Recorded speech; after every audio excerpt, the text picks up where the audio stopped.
নিয়োগ দুর্নীতি মামলা সূত্রেই সামনে আসা বেনামি চিঠির রিপোর্ট সিবিআইয়ের। 3 বেনামি চিঠি নিয়ে রিপোর্ট জমা সিবিআইয়ের। প্রাথমিক অনুসন্ধানের পর রিপোর্ট কলকাতা হাইকোর্টে। চিঠি প্রাপকের হদিশ না পেলেও বক্তব্য অপরাধযোগ্য।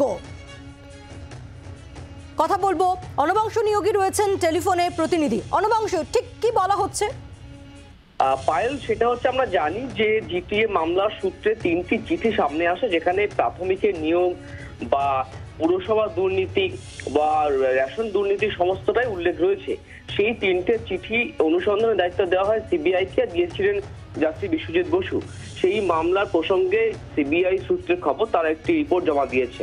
সেই রিপোর্টে তারা বলছেন যে কে চিঠি পাঠিয়েছে তারা জানেন না, তবে হ্যাঁ, চিঠির সারমর্ম অনুযায়ী প্রাথমিকের নিয়োগ, রেশন দুর্নীতির নিয়োগ প্রত্যেকটা কিন্তু অপরাধযোগ্য। সেই কারণে তারা বলছেন এটা কিন্তু কেস হওয়ার যোগ্য। আর দ্বিতীয়ত, কোন কোন সেকশনে কেস হতে পারে বা ধারা লাগু হতে পারে সেটাকে তারা সুপারিশ করেছেন। এই মর্মে মামলাটি এখনো রয়েছে। যদিও সিঙ্গেল বেঞ্চ ডিভিশন বেঞ্চের রায়কে চ্যালেঞ্জ করে সেই নির্দেশকে আটকাতে কিন্তু সুপ্রিম কোর্টের দ্বারস্থ হয়েছে রাজ্য। এখন সুপ্রিম কোর্ট কিন্তু গ্রিন সিগন্যাল দিলে সিবিআই কিন্তু এই মামলা ইনভেস্টিগেশন শুরু করতে পারবে। ধন্যবাদ অনবাংশ। অর্থাৎ 3 বেনামি চিঠি নিয়ে রিপোর্ট জমা সিবিআইয়ের। প্রাথমিক অনুসন্ধানের পর রিপোর্ট কলকাতা হাইকোর্টে। চিঠি প্রাপকের হদিশ না পেলেও বক্তব্য অপরাধযোগ্য।